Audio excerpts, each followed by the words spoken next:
With Joy Behar, Sunny Hostin, Paula Ferris, Sarah Haynes, and Jedediah Vila. Now, let's get things started.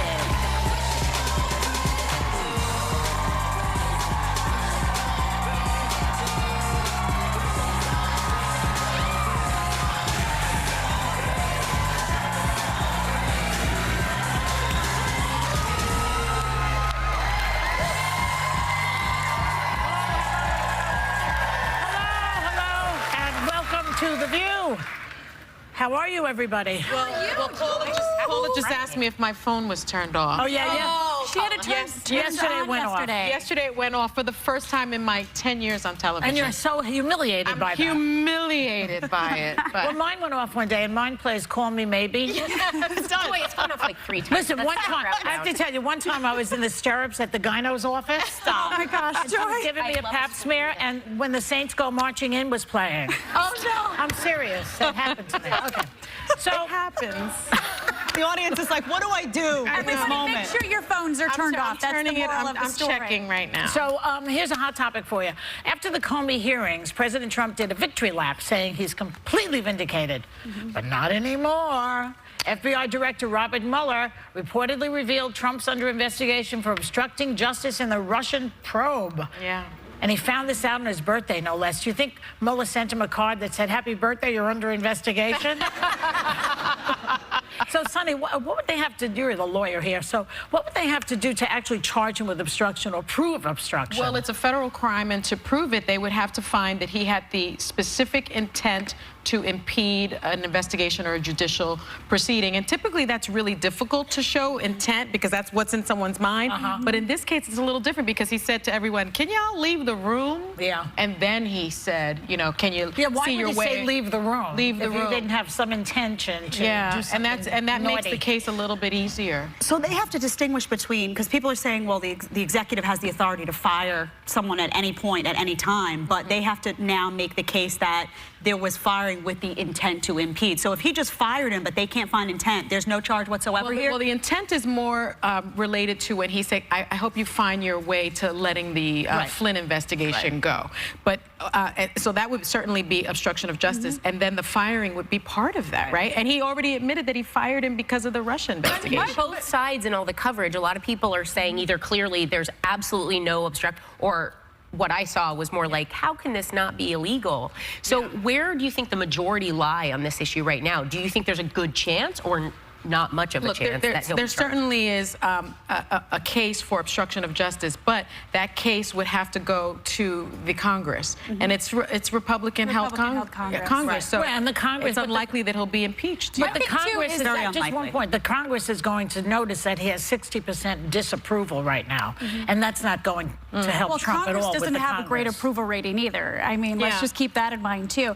But my question too, and I know that Trump's camp and his lawyers issued a statement. They're furious that the FBI is reportedly leaking this information. Right, because Mueller didn't come forward. No, Mueller didn't come forward. And again, this is according to the Washington Post. I mean, that's illegal right there. Look, I think that we can all agree that leaking is appropriate. Leaking is never appropriate, right? Because leaking is that's leaking generally of classified information, and so that's a problem. But I don't think we can play hide the ball here. The real issue is, did the President of the United States obstruct justice? So people want to talk about the leak and not talk about the crime. So you brought up an interesting point about approval numbers, though, because you know, I don't know if when you talk about impeachment and if this coming to Congress, I think a lot of Republicans honestly would prefer Mike Pence. I'm not going to lie. I think they would really. So I think that if they're starting to feel that, unfortunately, Donald Trump is an impediment to policy too. They want to get stuff done, and there's so much distraction here. Well, but I don't know. I don't know that they'd be so averse to it. All I know is that Trump has been all over Twitter calling this a witch hunt. Now, where have we heard that before? That's what Nixon basically called people who were investigating during Watergate. Yeah. You know, you girls don't remember. What am I, the oldest person in the room? I saw the movie, and I've listened So to some this of is becoming the Watergate. I mean, there's a similarities. I mean, both Nixon and Trump denied having anything to do with illegal activities. Both Nixon and Trump attacked the news media and called them the enemy. Both referred to the investigations as witch hunts. Yeah. A very, very similar sort of thing. They both fired the special investigator. Nixon fired a guy named Archibald Cox. special counsel then, And he's fired Comey. It's very, very similar. And, you know, All the President's Men, the movie, is playing all over the place right now on Catch. I noticed as this stuff started coming out that was on all the time. I was like, hey, Robert You're always saying you got to watch that Just movie. You got to watch watch that great movie movie. to understand how Woodward and Bernstein really took down Nixon. Basically, two reporters from the Washington Post, which is what's happening now. Got to keep asking. And I just think there's such an appetite right now. You look at how many people watched James Comey testify. Was it 20 million viewers in daytime? But I think the good thing about that is that people are paying attention, because we have so many people, including comedians, coming out and saying, I wasn't this political before. Yeah. Honestly, regardless of which side you fall, participation defines a democracy. Yeah. Like the voting, the informing yourself. So True. if nothing else, I think everyone can agree.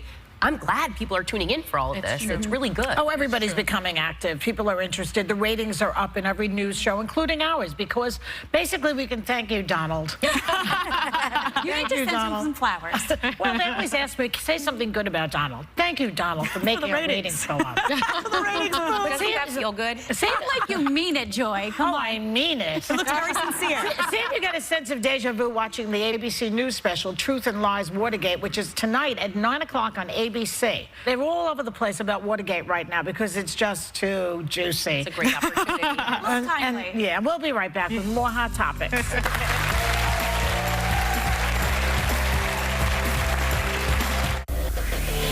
If you thought this summer was full of red hot topics, well, now the view's back, ready to take them all on. The ladies, the politics, the hot topics, serving you view strong. Bam! Drop the mic. Chickenpox virus shot against shingles. How's it feel to be the most powerful person in the world? It feels right. I don't like your perfect crime. How you laugh when you lie. I don't trust nobody and nobody trusts me. I have just a few. Well, you let me qualify it. If I don't qualify it, you'll accuse me of lying. So I need to be correct as best I can. I do want you to be and honest. I'm not able to be rushed this fast. It makes me nervous. Oh, don't get your panties in a twist, my goodness.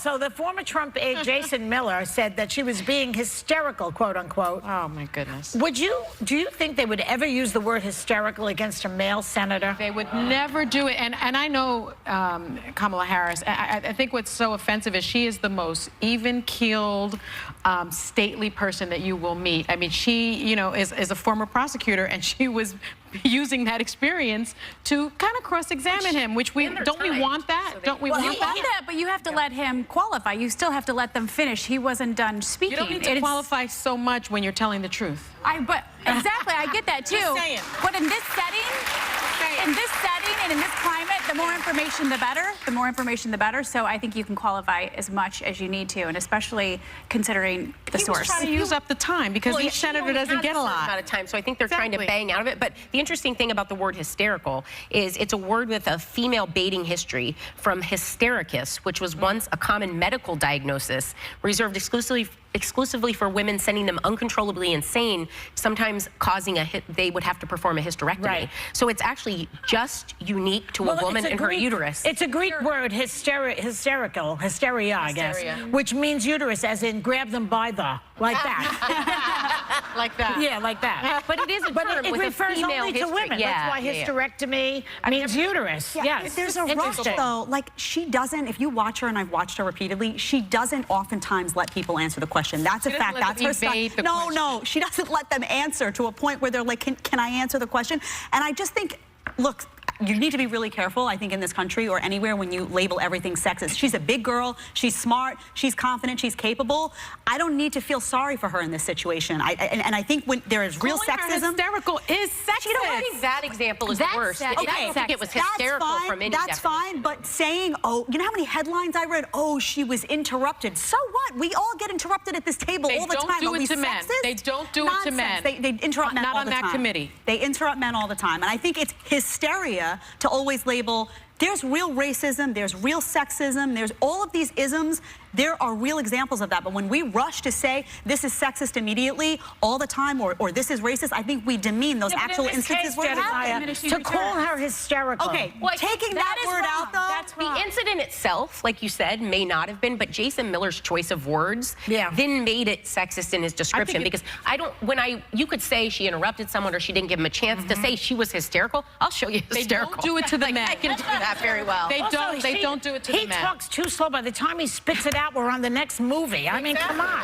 Do you remember, though? It's like, not really, all right. And that's intentional. That is Do you intentional. guys remember the Bernie Sanders-Hillary Clinton debates where Bernie Sanders was labeled sexist because he was trying to get his points out? I was looking at that and saying there was nothing sexist about it, and too many people are leaping to inject that word sexism into too much commentary. Well, I'll give you another example where I would agree with you, because Obama, when he was running against Hillary, he got up and gave her the chair or something. I don't know what he did, something like that, and they were calling him sexist. Right, and that's I didn't think it was. I thought it was very gentlemanly what he was doing. That's and what I'm even when he saying. said to her, "You're likable enough," I didn't even think he was being mean to her. No. People do twist things around. But we're back to Jason Miller calling her hysterical. Yeah, hysterical is And you know ridiculous. what? If they think women are hysterical, the men are the ones who are always crying. John Boehner. John Boehner doesn't stop crying. Remember him? I know. I know. And McConnell was crying when a friend of his retired.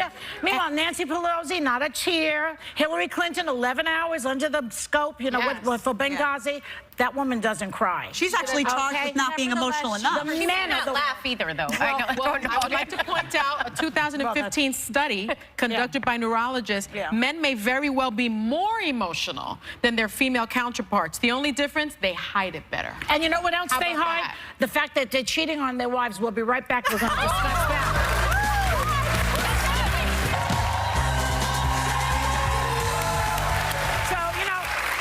Every time my husband goes out with his friends, he has, friends. And every time he goes out, they go out, they have dinner or they play poker, and he comes home, and the first thing I said is, did any of them tell you they're cheating on their wives? Do you? I do. I always ask that. And he goes, no, they don't tell me things like that. So now we're reading this thing today about how that seems to be a fact with men, that they do not tell each other. And yet, the women that I know over the many years on this planet, they jack it up. Oh, yeah. And Really? they'll say that you have to keep it to yourself and everything. And the women, I find, this is my experience now, who confide in me, they don't tell their husbands. So they keep it, the secret between the women. Between the girls. But the men don't say it at all. Well, I don't think the men, I think first and foremost, they're not great with expressing their feelings, but they don't want to be viewed as that guy. And they don't want to put their But a friend lot in of that times particular a man cheating, it's situation. not about a lot of feelings. It's usually about one Other feeling. stuff, yeah. If you know what I So mean. it's not going to take a lot of emoting. But It's you like, can't tell anyone, right? You got to take it to the grave with you, because if you thought they tell like to one brag about person, it. then you run the risk of someone telling. Like if I had a secret like that, I wouldn't tell anyone. a lot of what's the men, fun I of think, like that? to show off. Like, I have a wife and I have a girlfriend. Like, so I thought men would talk about it. I think you want You to mean show brag? off. That's what like, Brian said. Yeah. Brian told me that today, that his experience is the opposite. That men that he's known over the years You're have gonna said get to him in him, trouble. have said to him, Look at his face. not friends, people that he's run into. No one he knows. And they say, I got this chick on the weekend. I'm just Brian, really? To be clear, these are not close friends. Right, None I of their said wives that. should call me. Everything's fine. We just got Brian in a hole. I explained that they're not close friends of his, but over these years, he's heard it that way. I think guys, I think sometimes, I think it depends on the guy. If it's a real bad boy, maybe they would brag. But if it's a good guy who fell into something, I think they get embarrassed, and it's almost like I did it, and they want to forget it. They want to pretend like it never existed. Yeah. But let me ask you girls, if you were having an affair, hypothetical, would you tell it to a girlfriend? No. Start over the, okay, Yes. no. Yes. Sarah? I think I'd have to tell someone, because I would feel so guilty that I would have to work through and find someone to help me justify my mistake. Dad, what about you? I can't even imagine the situation. Oh, but come on. I can't. No, I truly It's a game, can't. Jay. I would be, I'll tell you what would happen. I would do it, and then I would confess to the guy. It would be over in 5 seconds. I'd be like, look what I did. I can't believe that would be it. And that would be the end of the relationship. Yeah, that would be it. That would No, I would not tell my girlfriends. I would tell my girlfriends. You would? Oh, All of yeah. them, or just a select few? Well, just one girlfriend. Yeah, but you know what happens? Pillow talk happens then, because you tell your girlfriend, and then your girlfriend tells her husband, and then her husband tells his friend. But I don't think your that husband. Whenever in my years on this planet, you have yet again, a big the imagination. women that tell their girlfriends do not tell their husbands. No, Really? you know better because they unintentionally leak everything. I think men brag when they're not in a committed relationship necessarily. But if they've just got a bunch of girls and they're bragging to their guy friends that, listen, look at all these chicks. What is going on? Are you kidding me? Did you turn this on? Brian turned it on. Yes, I did. Hey, okay, I must do this one last topic before we go, because Father's Day is Sunday. But, you know, have you ever wondered how your relationship with your father has affected your relationship with your husband or your boyfriend? Because the studies are showing that your choices very much are based on your relationship with your father. Well, I definitely know from having my relationship with my father how a man should treat me. I certainly know that. That's the good news. How about you? I certainly know that. My husband and my father are literally the most different people But do they from one look another. similar? Not at all. Oh. They don't even. The only thing that they have in common is their loyalty.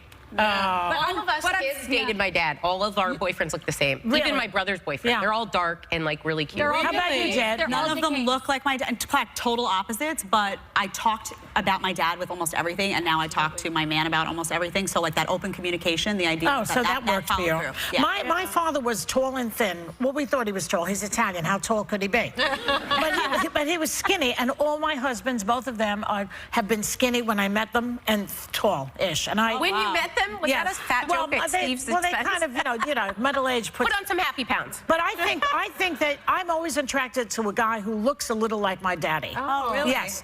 And so it was Melania. Look at this picture, okay? Melania Trump and father and Donald. And Are you kidding me? They're similar age. The same tie also. My goodness. The ages are similar also, aren't they? Yes, I believe so. Oh my goodness, that's crazy. Interesting. No, my So anybody who thought she only married him for his money, it's not true. She married him for his tie. It was a daddy. We'll be right back. Laverne Cox here, and I can't wait to tell the ladies how I spent Pride Month with Angelina Jolie. Stick around for the deeds.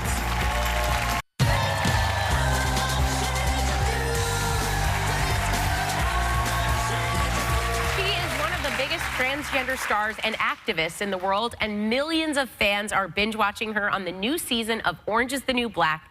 Please welcome Laverne Cox.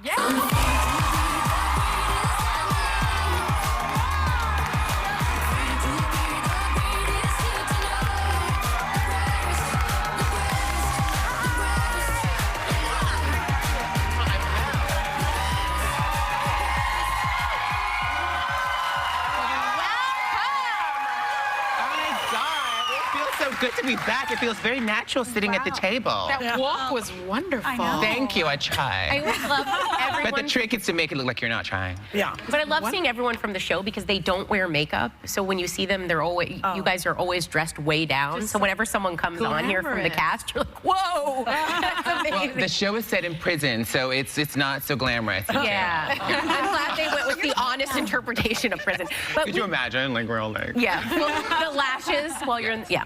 But earlier we were talking about Senator Kamala Harris being man-interrupted. Oh, I like that term. Make it happen. But what did you make of that? Well, I was watching the hearings, and I'm kind of a little biased. The senator tweeted me last week. She did? Yes, she did. She congratulated me on some stuff. I think she's amazing, and she's an amazing presence. I was watching the hearing. I think it's really interesting that two weeks in a row she was interrupted, and I. That's right. None of the dudes were interrupted, first of all. And I think it's important to note that last week she asked one of the most important questions: would you fire this special prosecutor? She did. Yeah. She asked the really important questions, and she was asking a yes or no question. And they tend to filibuster and to run out the clock. So I love the senator, and I would love it if they could just not interrupt her. Laverne, so June is Pride Month. Yes. Which everybody should know that. Yes. And Donald Trump has not mentioned it once. Shocking, I know. I'm not surprised. I think historically, I have a lot of friends who are a part of that party that he is a part of.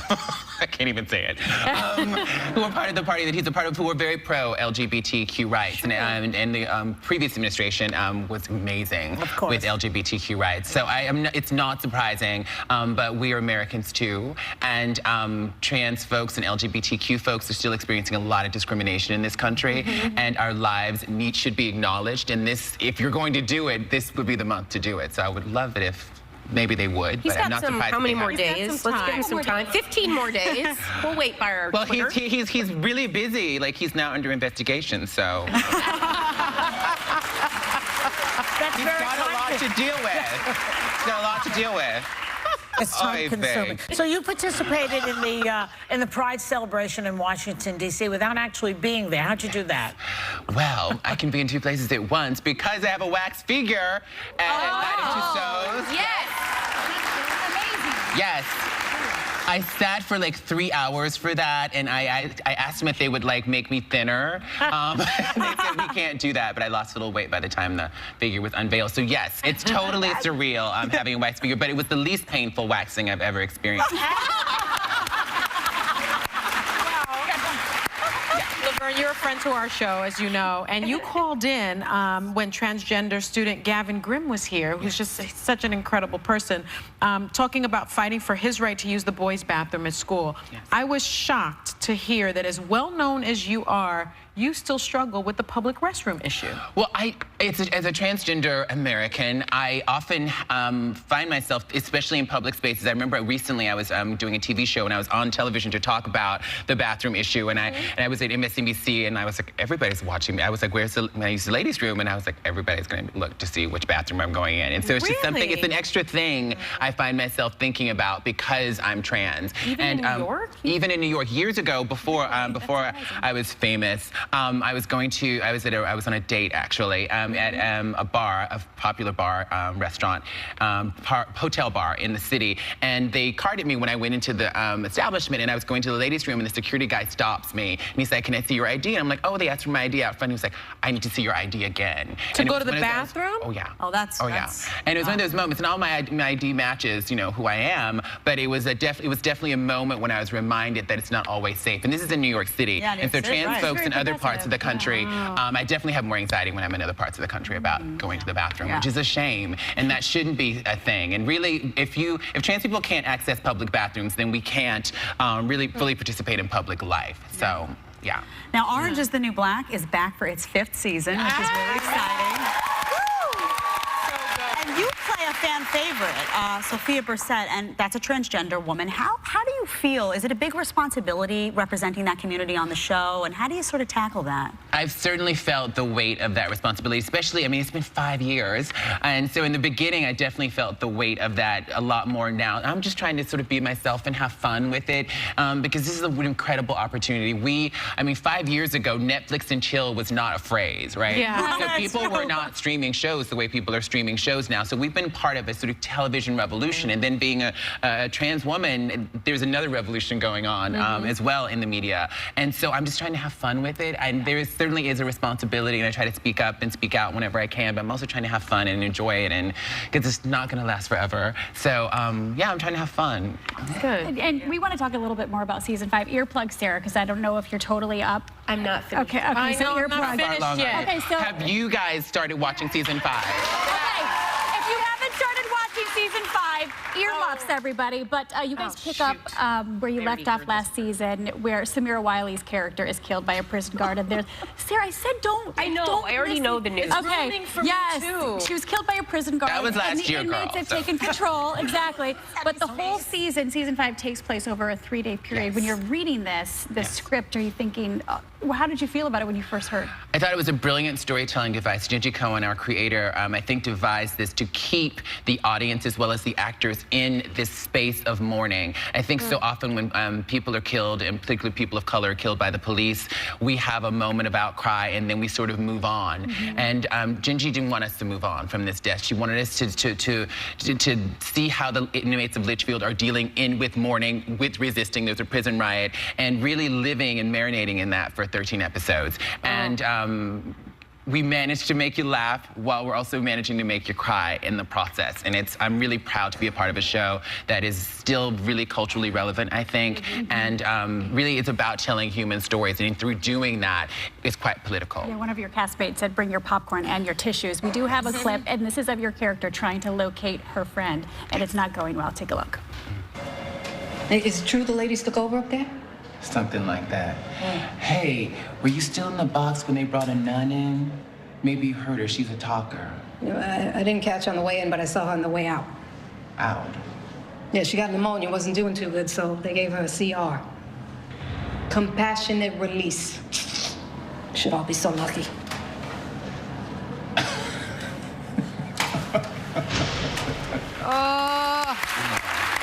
Well, we want to thank you so much for being here. Big thanks to the fabulous Laverne Cox. Orange is the New Black is streaming on Netflix now. Go. We'll be right back.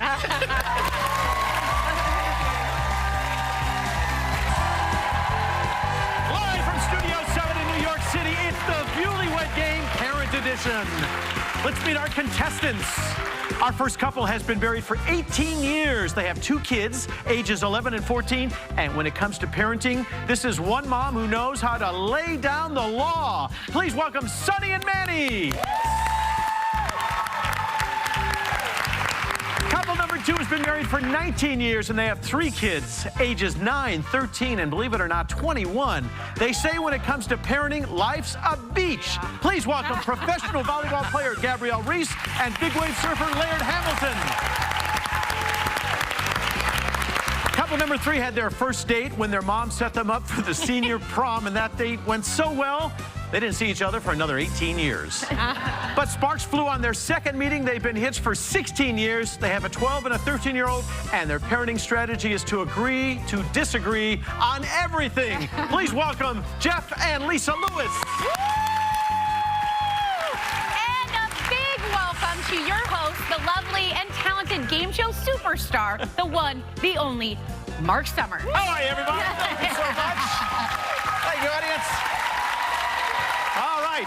Thank you, Sarah. Now, before the show, we asked each couple to give their prediction on how they or their spouse will answer the questions that we're about to ask. And the best part, each couple is playing for a grand prize, all right? But before we get started, we want to welcome our special guests, Gabby Reese and Laird Hamilton. Gabby, you're a professional volleyball player, which we all knew. And Laird, you're a big wave surfer. So how do you guys balance your busy lifestyle and also raising strong, confident kids? Yeah, I mean, I got all girls, so I just try to love on them and make them courageous. That's my job. And for me as the mom, you know, you're always the one sort of making sure that they're healthy and they're doing well, and even, you know, making sure their confidence is up. And so we actually partnered with the Invisalign brand with our middle daughter, Reese. We were researching her teeth and dentistry. You know, a lot of parents out there, when you have teenagers, you're going to be dealing with that. Yep. And we just discovered how easy it was to use. She was excited about it, and it was just, it made a lot of sense. If you have an active life and it's just something that I didn't know existed, and when I found out, we jumped right on it. So your smiles aren't too shabby. Are you wearing them right now? Well, actually, after and that's the other thing, is you can't even see it. Yeah. No. After we did the research, you know, you don't realize how much health, Laird and I are really into health, is through your mouth and through your teeth. And so you wouldn't see me wearing braces at this age in my life, but when I realized what I could do with my smile, and for Laird, we both are doing it with her. Let's just go straight to playing the Newlywed Game, Parent Edition. Let's do it, Mark. Here we go. Here we go for 5 points. When it comes to parenting, what do you disagree on the most? For 5 points, what do you disagree on the most? Okay, so this is you. We're going to start with you, Sonny. You've got this, Sonny. Okay. For 5 points, the answer is, from you, discipline. Discipline. Now, if you say discipline, Manny, you'll get 5 points. What was your answer? Gifts for the kids. Does she buy too many gifts for the kids? No. Too many. Christmas is a full-time job. Absolutely. I like to spoil. No points there. I like to spoil. We're going to go to Gabby. What's your answer? Technology. Technology, really? Yeah. If Laird had his druthers, he'd just take the truck and ride over every pad, phone, pod that existed, and we're just trying to figure out. Unplug the world. Yeah. What'd you say, Laird? Discipline. Really? Sonny and you would have a really good future. You see there? Yeah, maybe the cards got mixed up. I don't know.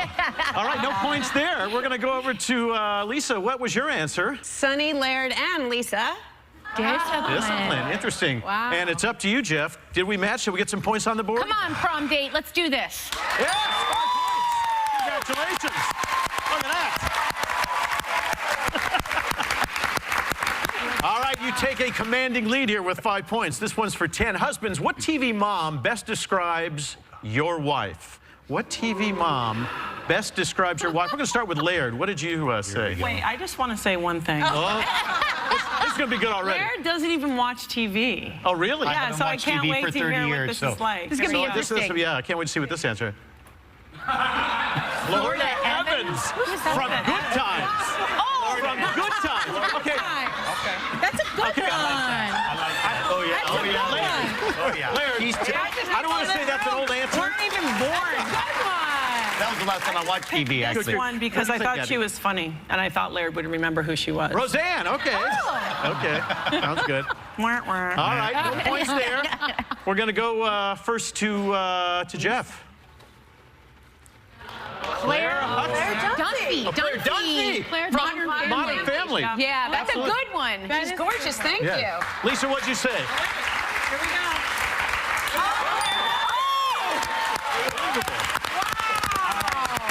That's insane. That's cute. Okay, you guys take a commanding lead. Okay, we're going to go to... Well, what's that? They're Manny. kicking our butts. All right. Response. Claire Huxtable. Oh! It's all up to you. Claire. Yeah! All right. You have 15 points. It's anybody's game because this question is worth 20 points. Here you go. If your kids caught you both dancing in public, which one of you would they be most embarrassed by? Okay, 20 points. Anything could happen. We are going to start actually with Gabby. I'm going to say me. You. Okay, Laird, would you agree or do you think it's you? You didn't say it's one. Okay. And you guys have the lead right now. Yeah. All right, we're going to go over here to Sonny and Manny. Sonny, who is the bad move person here, according to the kids? Dad. Oh, look at Manny, is that a true statement for 20 points? That's what the kids would think. Yes! Fantastic. All right, you took the lead. It all comes down to Jeff and Lisa. If you get this correct, you're going to win by 5. Lisa, who is the bad dance move person? Show me. It even has a name. It's called the Daddy Dance. I went with Dad. And you say it's Dad. Jeff, if you say Dad, you win the game. Show us Dad. Yeah! They did it! Congratulations to our winners, Lisa and Jeff. You two are the winners of 2 Invisalign treatments, one for Lisa and one for their 13-year-old daughter. You two can do the treatment together. And our thanks to our sponsor, Invisalign, and of course to Gabby Reese and Laird Hamilton, Mark Summers, and we will be right back. Look who's sharing the love. I love you guys. I love the discussion. I have so much respect for these ladies. It's so amazing to meet you, Ms. Goldberg. It's so cool. Everyone's buzzing about The View. Even the critics can't get enough. Father's Day is this Sunday, so give Dad the gift of a quiet house for just a few hours and take the kids to see Cars 3, which opens everywhere today. My husband is asking for one thing on Father's Day, peace and quiet to be away from me and the children. So that's what he's going to get. That's a good gift. I understand. What are you doing for Father's Day, you girls? We have a couple of seconds. Eating. Yeah. I always send my husband and my father-in-law to get a massage, and then I make brunch for all the women, and then the dads come and join us. Oh, boy. That's a whole Megillah. How about you? He's Italian. He likes to eat Italian food, but he's a simple guy. Simple needs, some good pasta, and he's good to go. So. All righty. Well, this has been fun, so let's just say have a great day, everyone, and take a little time to enjoy The View.